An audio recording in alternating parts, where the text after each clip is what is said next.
Future Proof is sponsored by Concordia Dental Healthcare, expert care you can trust.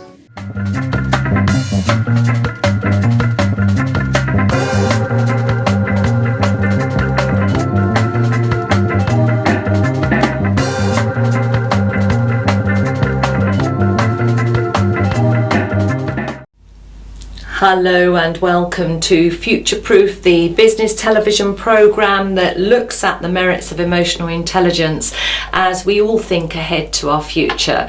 Thank you for joining me, Sarah Hopwood, as in this programme I want to finish off talking about what emotional intelligence is and then to focus on the all-important listening skills too. So every week I will be talking about different elements of emotional intelligence. I'll be interviewing people, and as I've said on previous programs, I've now uploaded onto my website www.sarahhopper.com an emotional intelligence diagnostic, which you are more than welcome to go onto. As soon as you click on the link on the right hand side of the front page, then it will download onto your computer, and it's something I encourage you to not just complete yourself but also to share with work colleagues and indeed family and friends. You can obviously tweak the diagnostic and you can make it come out however you want it to come out. You have red, amber and green colour coding, which will give you warning signs, red obviously being the warning sign of any element of your thinking that could need addressing, but obviously you can go in and you can change that, change the answer and change the results. So all we're doing is kidding ourselves, so just see it as a bit of fun. And on the right hand side of the diagnostic, you can then click on different elements of emotional intelligence, and then if you look back on the questions, then the questions relating to that element of emotional intelligence will those questions will actually be highlighted on the questionnaire itself. So you can really see how the diagnostic works, and it can help you go back and look at some of your thinking.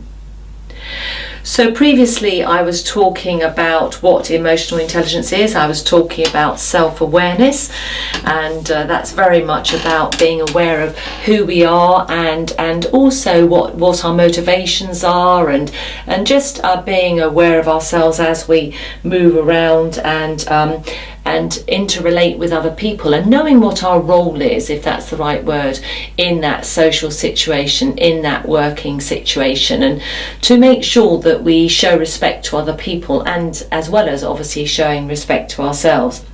To be aware of other people, to manage expectations. If we're not getting the results that we want from other people, then the first place maybe we should go is to look at ourselves and see how we're communicating with them, see what our motives are, and just to be aware that other people are different from us and they do communicate differently, but also they will have different motives, and sometimes it's quite good to maybe ask yourself, what is their motive in this situation?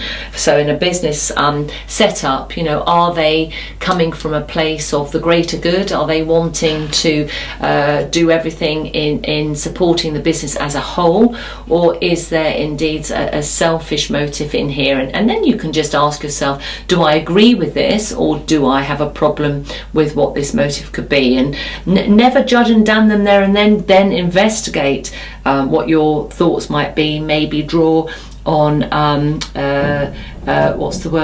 professional and confidential conversations with other people, and to just double check that you're not falsely accusing somebody as well. Empathy is very important. That's seeing it from the other person's perspective, standing in a man's shoes, and you can never fully empathise till you've walked with them for a while. If you've walked their journey for a while, and then you can maybe establish some understanding of who they are and also why they are the way that they are. So carrying on with that, I want to just look at a couple more, which is one is internal motivation, and so this is tied up with what are our motives, why are we doing what we're doing, what is it that we are hoping to gain from whatever we are doing, and where is that decision making process coming from. And if it's a good cause, then it usually 9 times out of 10 or more always involves more than one person. But always also perhaps look behind somebody and ask if they are being manipulated in some way. Bribery and things like that can obviously cause people to behave perhaps out of character. And so strength of character and knowing your character and being able to live by your character, which is always rooted in your core values, can really stand you in good stead. Because if, for example, you're behaving out of character for any reason, then it's very, very obvious to people watching, and they can then maybe ask, is there a problem? Is there something that is wrong here? And without being flippant, an example could be that somebody's dog died in the morning and they haven't told anybody, they've gone to work, but there's something not quite right. And if your character is known, and so therefore it's clearly identified that you're acting out of character, then perhaps people are more likely to ask what's the matter, and maybe look behind what's going on and maybe ask some intelligent questions, rather than just, if you like, damn and assume bad behaviour, bad motives, and just completely misjudge somebody just because they haven't actually told anybody that their dog died that morning, and that's why they're upset and that's why they're distracted, and all those things that go with that. Social awareness, how everything fits together. You imagine that you're in a helicopter looking down onto this stage and watching everything live and moving around. Who is doing what and who is saying what? What do you hear? And there's a great saying here, hear what you see, or see what you hear. And it sounds odd, but I really, really like it. And I think it's I've learned a lot from that exercise. It's stopping, it's suspending, and sometimes I'm looking and I'm thinking, what is it I'm hearing by what I'm seeing? And of course, as I say, you can do it the other way around. You can be listening and say, well, what is it I'm actually seeing? I do believe that actions do speak louder than words. Judge a man by what he does rather than what he says. But again, we mustn't do that in isolation, because we don't know what's going on in other people's lives, and also we don't know if they're being manipulated or not, and whatever might be pulling their strings.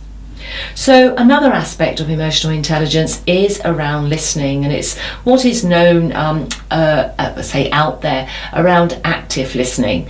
And the first way that we can show that we are actively listening is by showing empathy and understanding. And also you can quite quickly know if somebody is listening properly, because they will usually start using your words back to you. If they keep using their words the whole time, then sometimes that does show that they're just anchored in their thinking. And so when they're quiet, perhaps you think that they're listening to you, maybe all they're doing is preparing to speak, which is a well-known human trait. And certainly looking back, many years ago in education, none of us were taught how to listen properly. We were taught many things, but we weren't taught how to listen. So like the emotional intelligence diagnostic, I also have a listening diagnostic, and I'm just going to start reading through a few of the questions which will give you some idea of how the diagnostic works, and also different elements of listening. And then after the break, I will continue going down this list of questions around active listening, because it's a massive, massive part of human behaviour. And this is where robots can outsmart us. Because they are programmed, they don't have hidden agendas, and so arguably in time, if not already now, they are perhaps better listeners because of the programming than we are as human beings. And this is where we can really smarten up our performance and become much, much better listeners. So looking directly at a person and being attentive to them when you're talking and listening, are you able to do that? And introverts can often struggle with that, but maybe you can find ways, maybe looking at the nose or just looking at a hairline if you can't make direct eye contact. But this is and any robot would obviously just look at you directly. There would be nothing that would make them look away, not unless they were programmed to look away in some way. So this is where we can really grow. Repeating back to them what you have heard to make sure that you've got it right. And this is a huge part of active listening.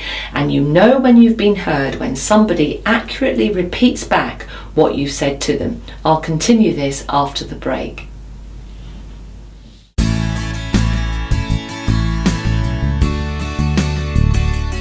EQ, emotional quotient, is better known as emotional intelligence. It is a tangible tool that can sit alongside your services or your product, and it can be taught. Leaders with high EQ have less stress, they're more effective, and they earn more money. There's a great saying, just because we have pains, it does not give us permission to be a pain. I believe that teaching emotional intelligence has a direct impact on your sense of success and your net profits. EQ will empower you and your workforce to drive the change that you want. Change brings transition. EQ can help unpack what's holding you back and speed up that period of transition.